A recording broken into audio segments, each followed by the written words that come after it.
الحمد للہ رب العالمین، الصلاة والسلام علی سید الانبیاء والمرسلین، اما بعد۔ ہمارا سلسلہ جو ہے 40 حدیثیں یاد کرنے کا جاری و ساری ہے۔ اللہ پاک اس میں کامیابی عطا فرمائے، اس کو ہمارے لیے ذریعہ نجات بنائے اور اس کے جو فضائل ہیں ان سے بھی مالا مال فرمائے۔ حدیث پاک نمبر 33 نمبر حدیث پاک آج انشاءاللہ عز و جل سماعت فرمائیں گے کہ حیا ایمان سے ہے، سرکار کا فرمان ہے۔ آئیے اس کے اوپر کچھ سنتے ہیں، اللہ پاک عمل کی بھی توفیق عطا فرمائے۔ سرکار دو عالم، نور مجسم، شاہ بنی آدم، رسول محتشم صلی اللہ تعالی علیہ وآلہ وسلم ارشاد فرماتے ہیں، فما الحیاء من الایمان، یعنی حیا ایمان سے ہے۔ صحیح مسلم شریف کتاب الایمان حدیث پاک نمبر 36 صفحہ نمبر 40۔ تو شرم اور حیا ایمان کا رکن اعلیٰ ہے،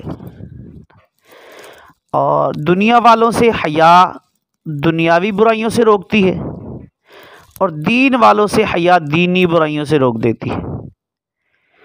اللہ پاک اور رسول پاک صلی اللہ علیہ وسلم سے شرم و حیا تمام بدعقیدگیوں بدعملیوں سے بچا لیتی ہے۔ ایمان کی عمارت اسی شرم و حیا پر قائم ہے۔ درخت ایمان کی جڑ مومن کے دل میں رہتی ہے، جبکہ اس کی شاخیں جنت میں ہیں۔ امیر اہل سنت اپنے رسالہ باحیہ نوجوان میں کے صفحہ نمبر 1 پر ایک حکایت لکھتے ہیں، باحیہ نوجوان کی، اور بڑی فائدہ مند ہے۔ آئیے اس کو بھی سماعت فرماتے ہیں۔ مفہوم کچھ اس طرح، بصرہ میں ایک بزرگ رحمۃ اللہ تعالی علیہ مسکین کے نام سے مشہور تھے، مسکی کے نام سے۔ مشک کو عربی میں مسک کہتے ہیں، لہذا مسکی کے معنی ہوئے مشک بار، یعنی مشک کی خوشبو میں بسا ہوا۔ تو وہ بزرگ رحمۃ اللہ تعالی علیہ ہر وقت مشک بار خوشبودار رہا کرتے تھے، یہاں تک کہ جس راستے سے گزر جاتے وہ راستہ بھی مہک اٹھتا۔ جب داخل مسجد ہوتے تو ان کی خوشبو سے لوگوں کو معلوم ہو جاتا کہ حضرت مسکی رحمۃ اللہ تعالی علیہ تشریف لے آئے ہیں۔ کسی نے ایک دن عرض کیا، حضور آپ کو خوشبو پر کثیر رقم خرچ کرنی پڑتی ہوگی۔ آپ نے فرمایا، میں نے کبھی خوشبو خریدی ہی نہیں۔ آپ فرماتے، میں نے کبھی خوشبو لگائی ہی نہیں۔ کہنے لگے، یہ پھر کیسے آپ کی خوشبو آتی؟ آپ فرماتے، میرا واقعہ عجیب و غریب ہے۔ کہتے میں بغداد معلیٰ کے ایک خوشحال گھرانے میں پیدا ہوا۔ جس طرح امراء اپنی اولاد کو تعلیم دلواتے ہیں، میری بھی اسی طرح تعلیم ہوئی۔ میں بہت خوبصورت اور باحیا تھا۔ میرے والد صاحب سے کسی نے کہا، اسے بازار میں بٹھاؤ تاکہ یہ لوگوں سے گل مل جائے اور اس کی حیا کچھ کم ہو۔ چنانچہ مجھے ایک بزاز، یعنی یہ کپڑے بیچنے والے کی دکان پر بٹھا دیا گیا۔ ایک روز ایک بڑھیا نے کچھ قیمتی کپڑے نکلوائے، پھر بزاز یعنی کپڑے والے سے کہا کہ میرے ساتھ کسی کو بھیج دو تاکہ جو پسند ہو انہیں لے کے بعد قیمت اور بقیہ کپڑے واپس لائے۔ اچھا، بزاز جو تھا یہ کپڑے بیچنے والا، اس نے مجھے اس کے ساتھ بھیج دیا، دکاندار نے۔ اب بڑھیا مجھے ایک عظیم الشان محل میں لے گئی اور آراستہ کمرے میں بھیج دیا۔ کیا دیکھتا ہوں کہ ایک زیورات سے آراستہ خوش لباس جوان لڑکی تخت پر بچھے ہوئے منقش قالین پر بیٹھی ہے۔ تخت اور فرش سب کے سب زری ہیں، خوبصورت ہے، اور اس قدر نفیس کے ایسے میں نے کبھی نہیں دیکھے تھے۔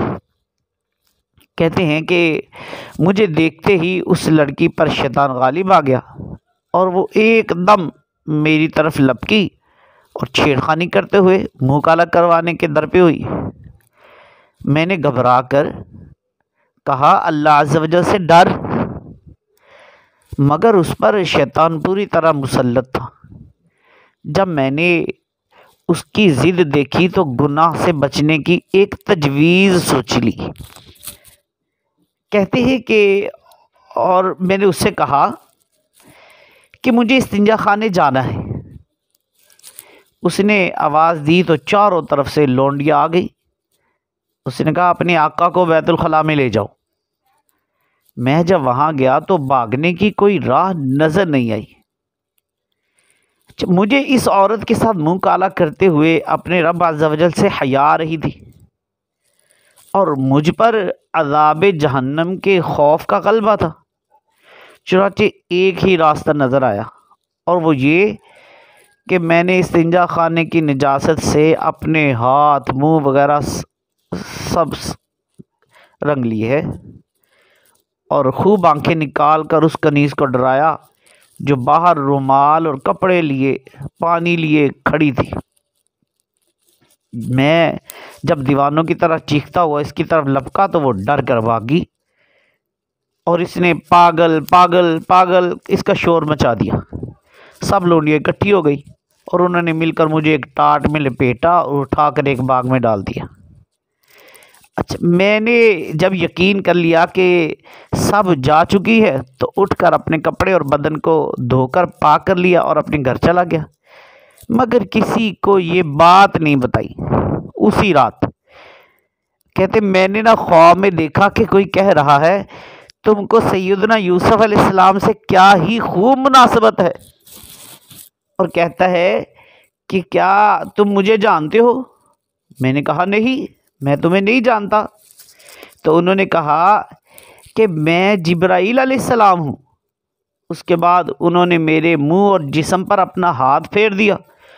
اسی وقت سے میرے جسم سے مشک کی بہترین خوشبو آنے لگی، اور یہ حضرت جبرائیل علیہ السلام کے دست مبارک کی خوشبو ہے۔ روض الریاحین صفحہ نمبر 334 پر دارالکتب العلمیہ بیروت سے جو چھپی اس کے اوپر یہ موجود ہے۔ تو اگر حیا کے متعلق مزید تفصیلات جاننی ہے تو میرا سن کر سالہ جو ہے نا با حیا نوجوان اس کو پڑھ سکتے ہیں، تو امید ہے انشاءاللہ بہت ساری معلومات ملے گی۔ تو آج کی جو حدیث پاک ہے الحیاء من الایمان، یعنی حیا ایمان سے ہے۔ اللہ پاک سے دعا کرتا ہوں اس کو بھی یاد کرنے کی اور عمل کر کے دوسروں تک پہنچانے کی توفیق عطا فرمائے، آمین، بجاہ النبی الامین صلی اللہ علیہ وآلہ وسلم۔